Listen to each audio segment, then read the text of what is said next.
So today I'm gonna be trying to put a little dent in this stuff behind me right here. I call this the junk pile. This was just a bunch of building materials and things left behind from the previous owner. All these couches and stuff, these were inside the cabin when we purchased it, and there was mice or some kind of small rodent just living in the cabin, and these couches were just infested with droppings. Underneath you could see where they just chewed through the fabric and just made their little nest inside those couches. So right away we wanted to get those out of the cabin. And then yeah, there's just a bunch of random building materials that I want to go through and sort, because it's still usable, for certain projects. But there's a lot, and it looks horrible to me. It's right outside the cabin, and it just looks like, yeah, like a junkyard. I call it the junk pile. So I'm gonna try to organize it a little bit, or just start putting a dent in some of it. So way back over there behind the container, I've been slowly just kind of making that a new organized junk pile, I guess. So I'm kind of just going through all this leftover material, seeing what's usable and what's not. If I think I can use it, I'm going to store it, organize it over there, set it on pallets, so that I can get through it and see what I need. And if it's not usable, we're going to leave it here, and eventually we've got to find a city dump, or we got to find something like that to then just haul all the garbage out of here. So that's what I'm gonna do today. Not very exciting, but it needs to get done. These are the kind of chores that I need to do around here, just because I like it to be organized and I want it to look clean. So yeah, that's what I'm gonna be doing today. We got the side-by-side, and I had this little, I already kind of got started, put some lumber up here, but we had this little service cart that I've gotten from my uncle quite a few years ago, and it does okay. It's made for concrete, or like a shop floor or something like that. Definitely not good for this off-road terrain, but it's all we have right now. I eventually want to get a small little small utility trailer that I could tow behind the side-by-side, because I do have a small tow hitch right there. So a nice little trailer would be nice, but this is all we have for right now. And there was this is just a small cable right here that is like a dog leash cable, but it was just left behind here, and I'm just using it to tow to pull this little cart. So yeah, nothing too exciting at all, but this is what I got going on today.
All right, so cleared some stuff out. So you can see there's all kinds of stuff back here. Look, windows, I don't know, chimney stuff, some kind of ducting material. Here's a metal gate. So a lot more stuff. We're just gonna try to slowly pick away at it. So we just got the cart strapped down and we're gonna take it over and show you where we're kind of trying to organize everything. Okay, so this is our new little, I guess, storage area, the new organized junk pile. There's a container. So we'll start over here. These were just a bunch of things in the cabin that we did not want. The cabin was just full of cabinets and all kinds of stuff. The previous owner was a general contractor, and we believe he just got a bunch of used, you know, building materials and furniture and all kinds of things. Because look, he had these as well. There's a bunch of windows. You know, one of them is a big sliding glass door, and then just, yeah, a bunch of windows. So there's a bunch of stuff left behind. Pro and con, you know. It's good because, you know, if it's usable, we could use it. If not, it sucks because we got to clean it up. So yeah, so this is what I kind of started doing. PVC piping, just some lumber, and it's just going to be all right in here. And as you see, we got the side by side, so we kind of just pull in from here and then out, kind of making a little trail to do that. So this is going to be the new organized, yeah, junkyard, I guess. I don't know. There's still a bunch. I want to clean that up better and move it away from the container and make the container more of like workspace than junk pile. But it's not junk, it's building materials. It is building materials. And this is going to be our new little storage, our new little building material warehouse. Yeah. Door warehouse. Our used lot. Yeah. So we can come and grab whatever, go through all of our piles and grab what we need for whatever we're building at the time. Yep.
Okay, so I'm going around the property and collecting more just building materials.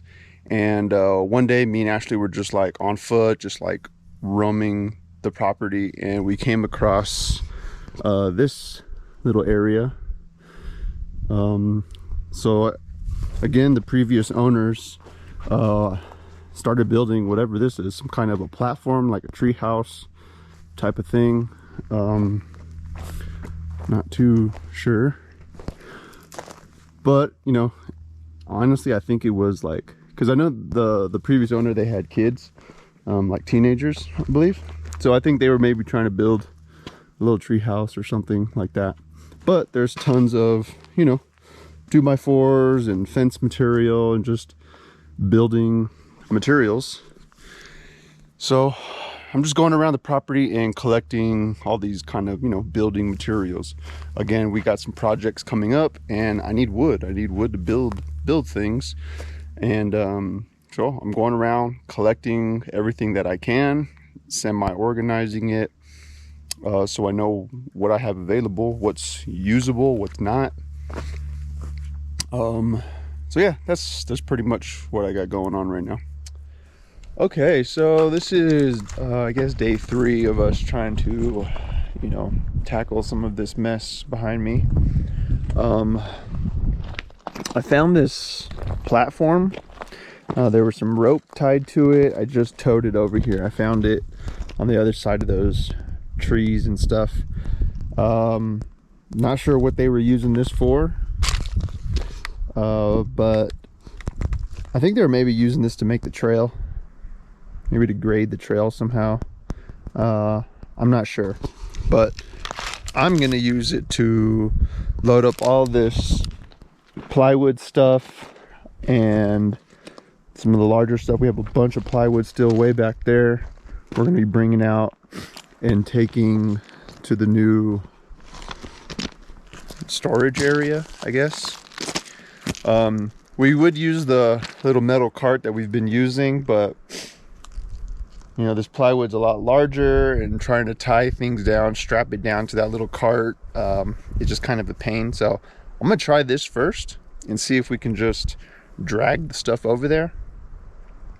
And yeah, I'm gonna give that a shot first to see if that works. So all right, so we did a good job, cleared this out, got all those sheets of plywood out of here. There was a bunch of that decorative stone stuff right in here. We cleared that. We got the metal gate out of here. There was some insulation, like cork board insulation stuff right here, and we have it way over there now. You know, better organized. So pretty much all that's left here, just we got a couple windows and then the pallets. So I mean, I'm probably gonna burn most of these pallets, but I want to do it in a way where I can capture all the nails. You know, I definitely don't want to pull all the nails out. That's way too much work. But I don't want, you know, nails in the dirt when we're driving, or the dogs or whatever, you know. So I need to do something for that. Not quite sure what yet, but that's later on. But for now, this is good. We know we made good progress. There's still, you know, a lot of stuff over there. Again, we're gonna have to just load this up and take it to a landfill. All these boards here were at the very bottom, and they were like wet and very brittle pulling them out, so we just laid them right here so they can kind of just dry up. And again, we're just gonna have to haul it out of here or something. But we pretty much have everything that's decent and usable for us, hopefully, we think. So we'll see.